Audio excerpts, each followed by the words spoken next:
Well, hi, everybody. I am really excited to be here with you, and I really appreciate you taking the time. And I also want to thank Anna and her wonderful team at Llewellyn for putting this together. And, the crowdcast presentations are just fabulous. So I hope everybody has an opportunity to listen to everybody. All right.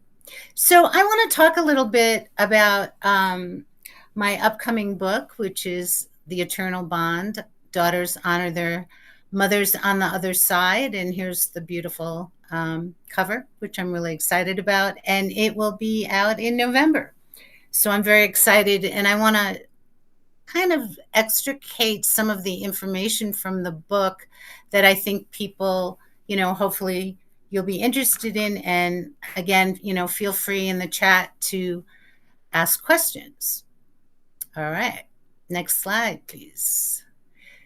So here's a little information about myself. I've written a number of books, and this is one that I'm particularly proud of because it's kind of, I'll tell you a little bit more in the other slides about why I wrote the book, but I work in integrative medicine, and I've been working at an osteopathic school in Florida, the Dr. Karan Patel College of Osteopathic Medicine, for over 10 years. I've worked in spirituality and medicine for a very long time, and I'm also an intuitive healer. So I work with color and light therapy, and I'm really excited to share more about my book. All right, next slide, please. So this is one of my favorite pictures. Who am I? I'm Toby's daughter, and that's one of my favorite pictures of my mom and a younger me. Okay. So why did I write this book? I wrote this book for a number of reasons. I wanted to empower daughters, and not just daughters, anyone who is in grief. I wanted to demystify the grief process and talk about Dr. Kubler-Ross's stages, which I go into in the book quite a bit, which I have a serious problem with. I wanted to validate dreams, signs, and inner knowings that is a frequent opportunity that happens to people who are grieving. And honestly, I couldn't find a book. I just couldn't find a book that helped me after my mom passed away. And many years later, I ended up writing this one. Okay. So the reason also I wanted to talk about this is, mother loss in particular is very unique, and everybody has a different experience of it. And it's also quite significant. And I am trained as a therapist, but I've also had a lot of loss in my life. So I understand the complexity of it. And I really wanted to empower people because grief is a really difficult, challenging, mysterious process. And so I reached out to a lot of women many years ago and asked them about their experience, and they shared their narratives. And there's a big part of, oh, I love what you just wrote, Tess, that you will always be Lisa's daughter. That's beautiful. Anyway, excuse me.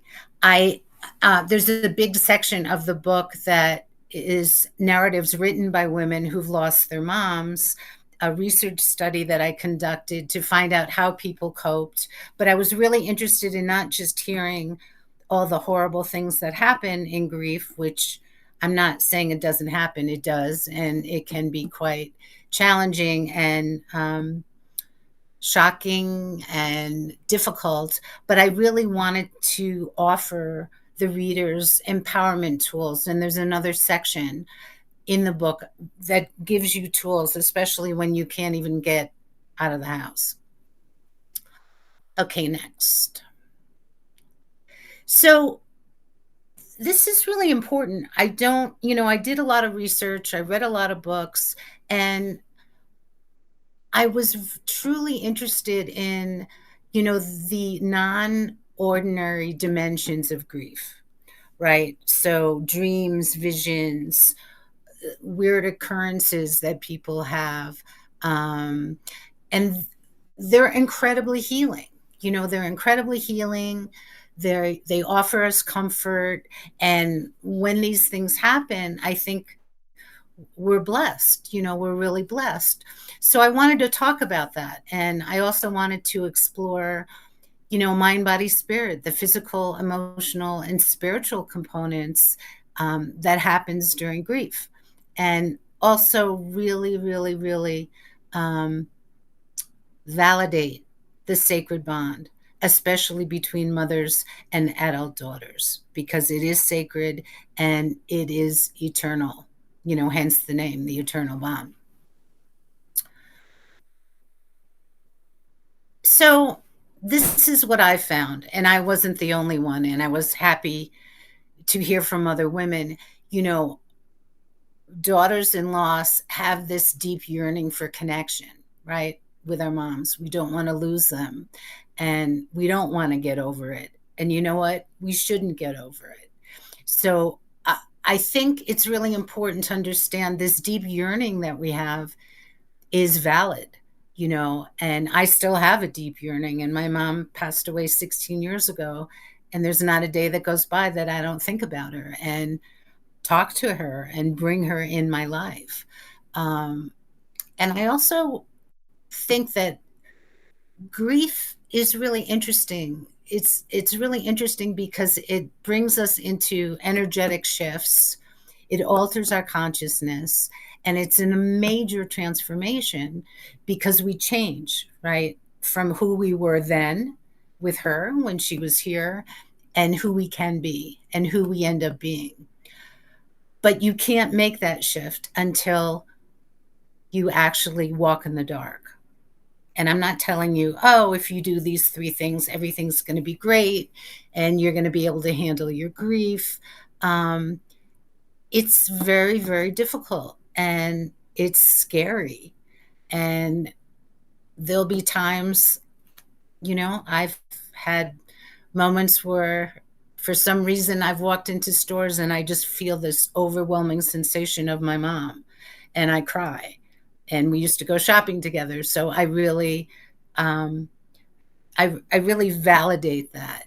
And I think it's really important to look at your own journey from your unique perspective, because everything is very individual. My journey will not be your journey. Um, and there's no really prescribed process. So I can offer you some help. I can offer you some tools. But I think one of the biggest things that I have found is that grief gives us the gift of compassion. We're bigger. We see things differently. Our life has changed. Okay, next, please. So I like dream healing. I think dream healing is really great. And I think dream healing can be very potent medicine. And it can also be part of your self care if you choose. And often women, I'm not saying men don't do this, but often women do not take care of themselves, and particularly in grief. They just don't. They don't eat right. They don't take care of themselves. They don't um, get involved in the community. They don't reach out for help.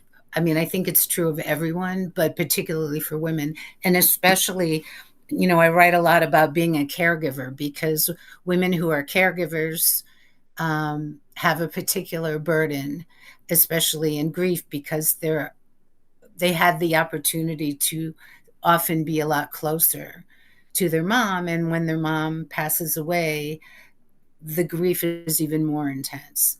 Um, but anyway, if you choose to try, to work with a dream, uh, with your dreams, you can certainly call on a dream guide. Have an intention that you will have a dream guide if that feels good to you.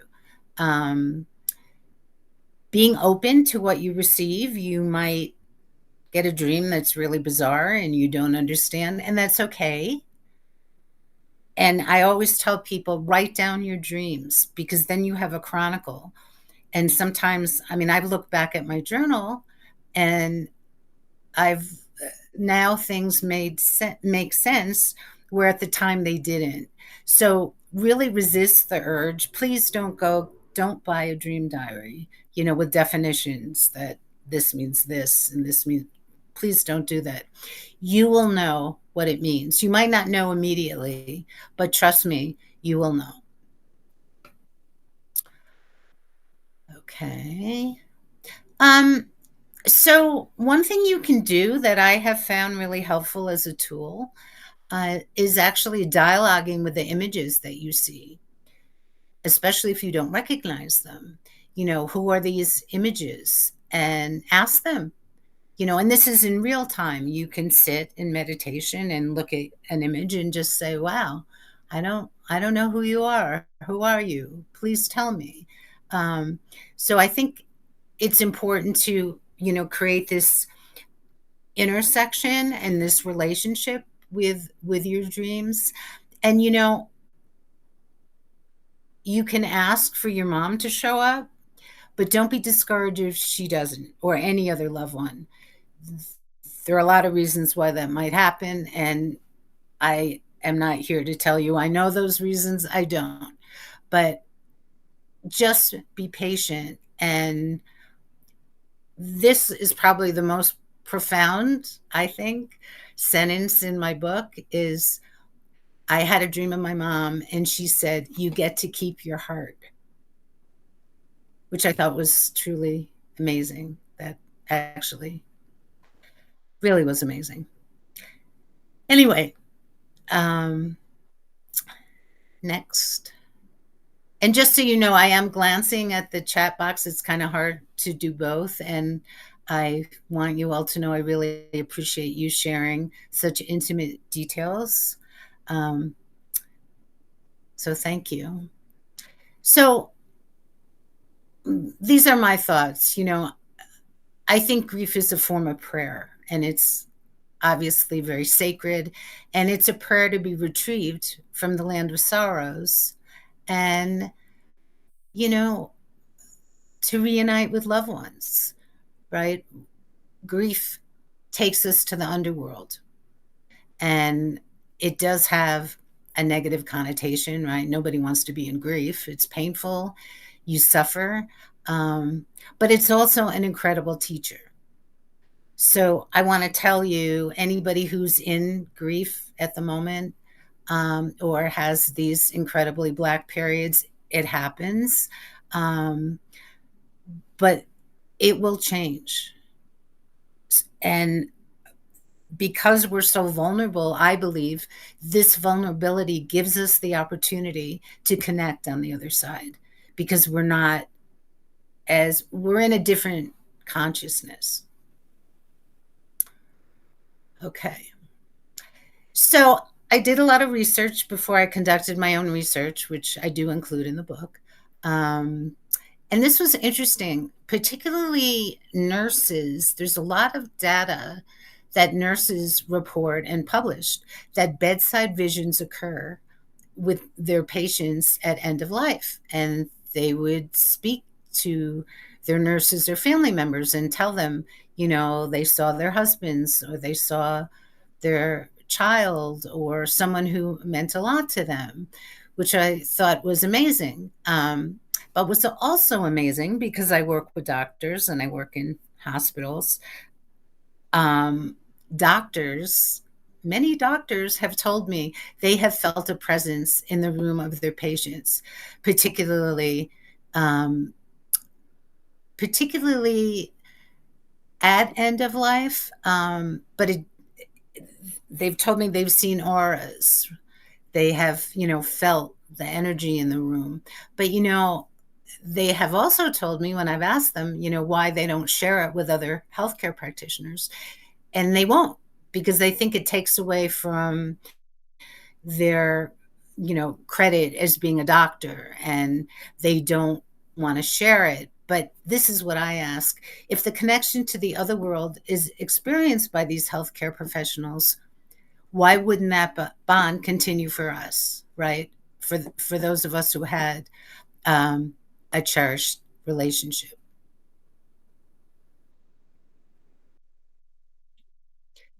So it is a taboo topic. Often women in particular have told me, they don't want to share their visions. They don't want to be labeled as crazy. They don't want to tell their doctors. But I really think it's important. And I do address in my book a lot of information for healthcare practitioners because I think it's important to take this taboo topic and normalize it. And you may have had this experience where you might smell her perfume, hear her music, receive telepathic messages. You might see her out of the corner of your eye. Everybody's connection is different. So what I have experienced may or may not be what you have experienced. And I think, it's really important to know that this presence that does occur can occur through touch or sight or hearing or smell. It occurs the way it's supposed to occur for you. Okay. Yes, I agree with you, Philip. You're talking about counseling men who often are taught that big boys don't cry, and you're absolutely right. And in the book, actually, I have an interview with Dr. William Frey, who is an expert on crying, and talk about this particularly, excuse me. So often in the research, this is what I found, which really upset me. Academics would refer to otherworldly connections as hallucinations, right? And I don't like that because I was not hallucinating when I have had my visions. I think it's discrediting, and I just hate it. And I've talked to enough women who have had these experiences that confirm that I'm not alone and you're not alone. And then I think about, when you think about all the saints who had revelations, including Joan of Arc, who I love and actually wrote a book about, were they all hallucinating? I don't think so. Okay. So there is a lot of research. Well, there's some research. I shouldn't say a lot, but there is research on afterlife communications. And one third, this is research from Dr. Julie Bichelle, from the director of the Windbridge Research Center, who's done incredible research. So I urge you to check out her website. But what she found was, and this was amazing, 1/3 of adults in the US have had after death contacts. So that's really, really interesting. And this actually occurs. It doesn't matter if you're a man or a woman or what ethnicity you have or where you live or how much money you make or if you're religious or non-religious. So I thought that was really interesting. And I liked Black Elk, who you may be familiar with, the wonderful Sue Holyman, who spoke often about the idea of crying for a vision in the spirit of lamentation. And I think that happens. It certainly happens for me, and I think it happens for people in grief. We want this vision. We are lamenting, and who do we want? In this case, our mothers, right? I think the other thing I want to mention that also I think is incredibly important. After my mom died, I went to see a lot of intuitives, and many people told me this, that I was in so much pain that my mother would never show up because I was in so much pain. And here's my question. She is and was my biggest ally, and I adored her. And why would that bond of love stop because I was suffering. My mother would never want me to suffer, and I'm sure your loved one would never want you to suffer. So I really don't believe it was about my emotional pain. I believe it's about timing, you know. Okay. And here we go with timing. You can't force metaphysical connections. You just can't. They arrive when they arrive. They arrive at their own time. Um, Maybe they'll show up in a sacred ceremony, but just because you do a sacred ceremony doesn't guarantee, oh, I'm going to have this amazing vision. It's not, the two are not necessarily related. Um, you could hear something telepathically when you're driving or you're gardening or you're walking. Um, they occur. I don't have the answer, and except to say, you can't make them happen.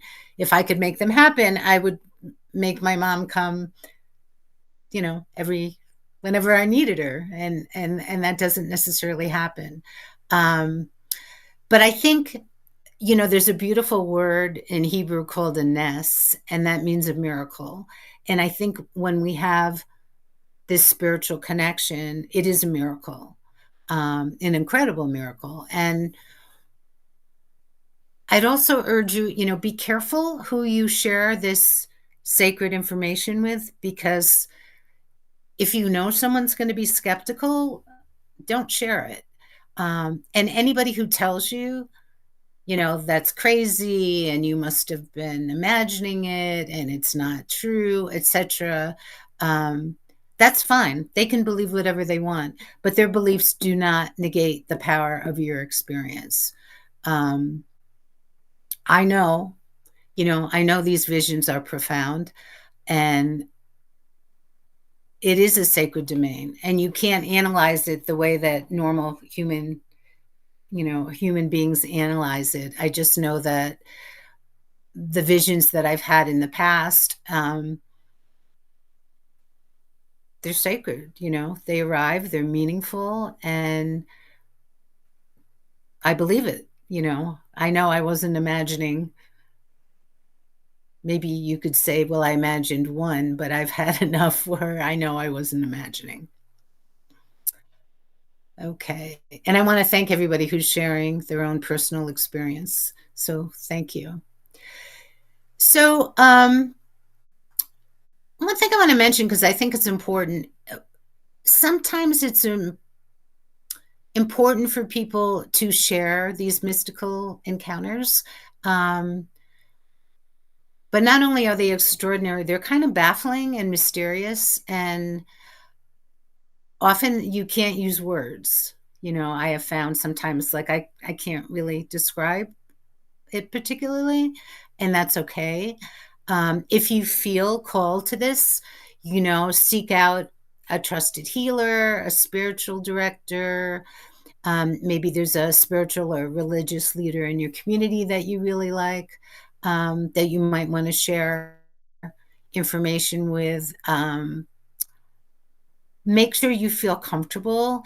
And yes, Daryl just said a person's experience is their experience, and that is the most important thing. And yes, I absolutely agree with you.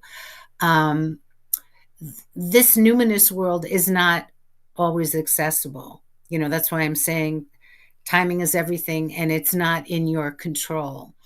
So I also want to make this, well, I want to advise you, if I can. If you go to an intuitive healer who says, I'm the only one who can access your mother, I'm the only one who can do this, you need 3 sessions, or you need me, etc., that's not only not ethical, but it's not true. Okay? And you can always set an intention to connect with your mom or a loved one before you go to bed or during meditation. And, be open, be patient. It could occur now. It could occur, in a year or two. One never knows. Okay, so Nancy just said, Deceased relatives have been in my dreams. It's not actually been positive and warned of upcoming negative events. Oh, that's interesting. I don't know because I didn't have that particular experience, and I don't want to tell you how you should interpret it. My immediate hit would be, given warnings about negative events might be to prepare you, or maybe there was something you could do to change that outcome. I don't know. I guess you could always ask in meditation, I'm not sure what this means. I would like more information. Could you please give me some more information? That would kind of be my hit on that. I don't know if that's helpful, but that would be what I probably would do. And then Patty asks, what are your thoughts on mediums who can speak with the dead? I think there are a lot of people who are really talented and have that ability. And I think there are a lot of people who think they have that ability. And,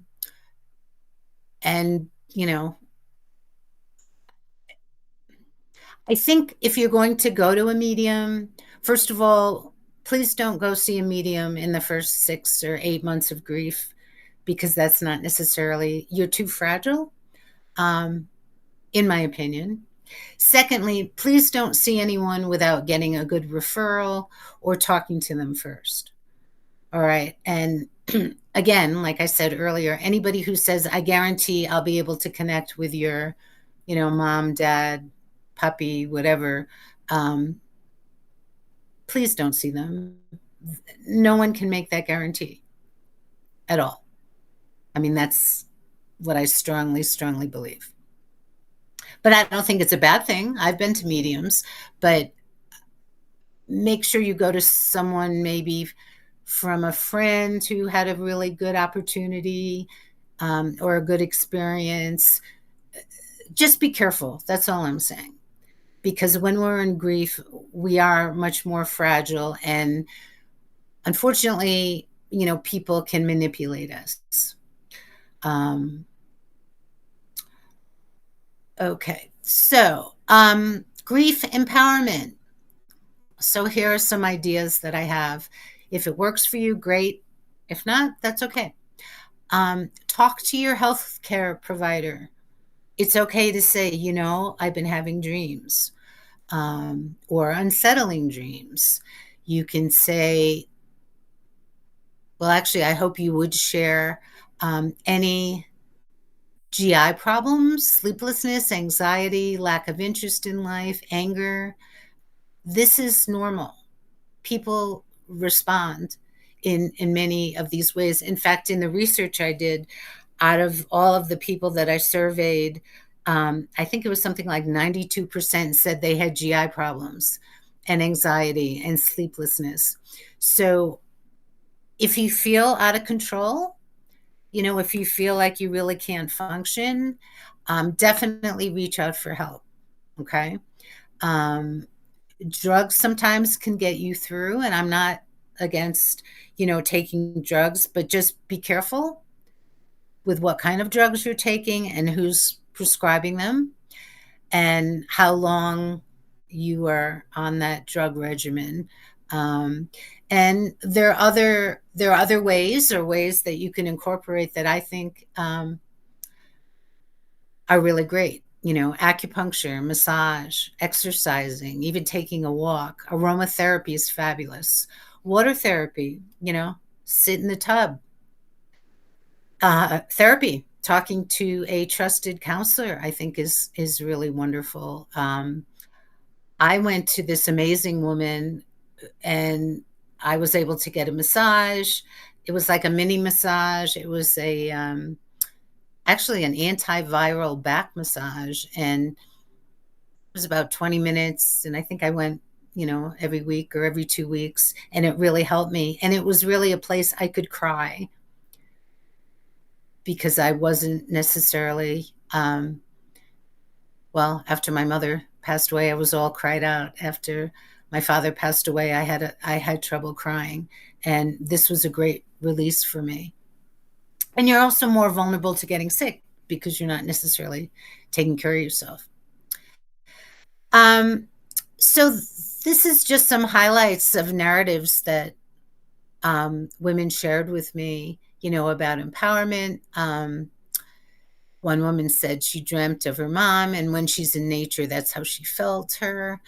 Another woman said, her clock would show up at 1:11 all the time.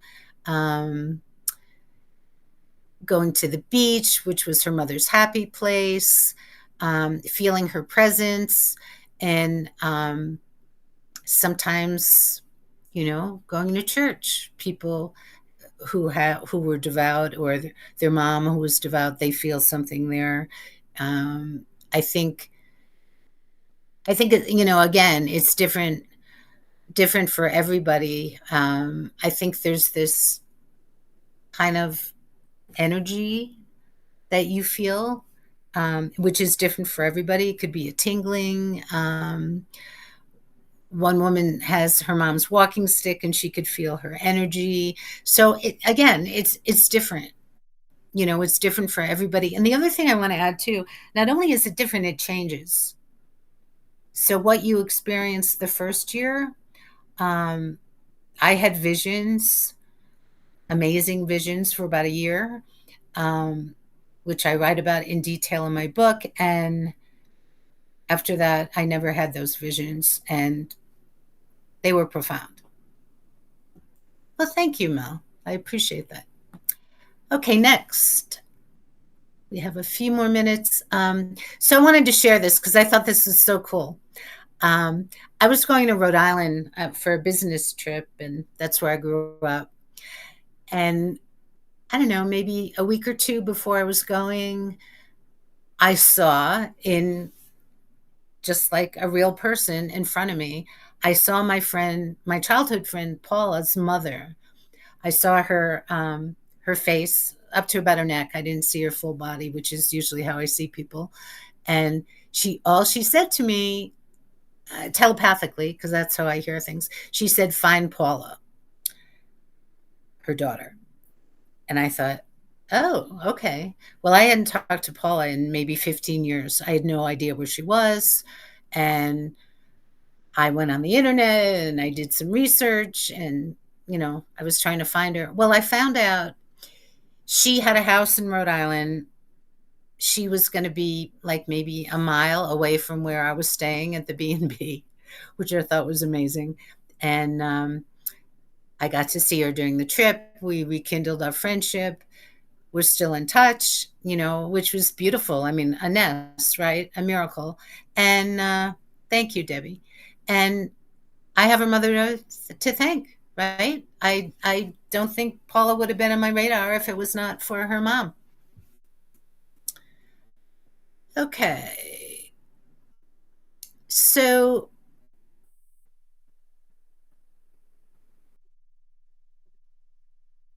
okay. I was just looking at the chat box. Philip, hang on a second.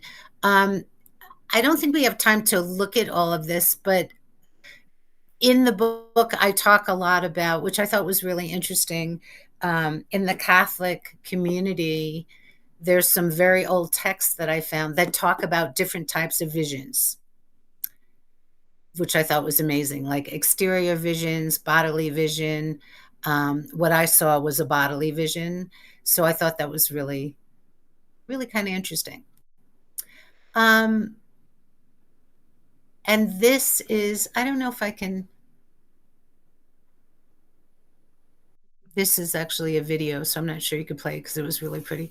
But anyway, Hildegard de Bingen, who was an amazing abbess and composer and poet and medicine woman, she had this great quote that I love. And she said, "The great secrets now, behold, the crystal clear radiance bathes the woman in light from the crown of her head to her throat.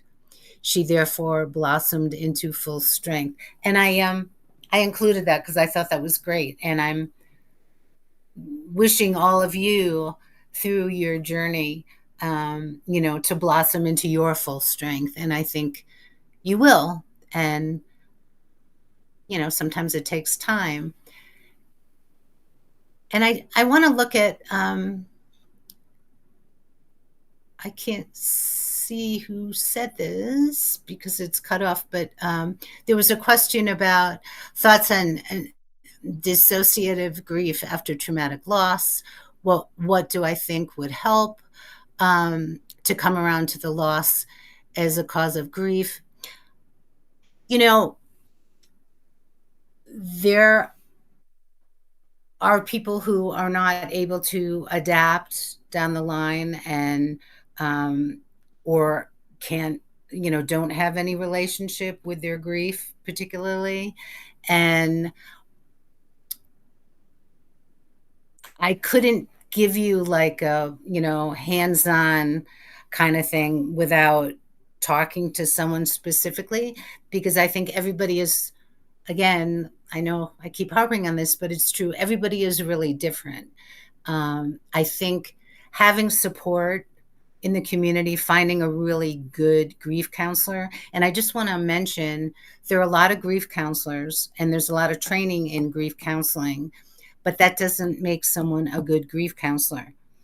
And I had a very, very, very, very traumatic experience with a grief counselor, which was really pretty shocking. And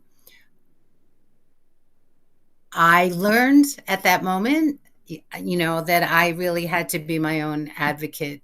So I would suggest people who are having any kind of disassociative grief or just grief in general, or finding it extremely traumatic, to find someone to interview more than one person who is an expert on grief. And I'll add even more, make sure that person, ask them about their personal experience with grief, because honestly, I don't really believe that unless you've experienced grief that you can help another person. You can give them tools perhaps, but you don't know grief from the inside.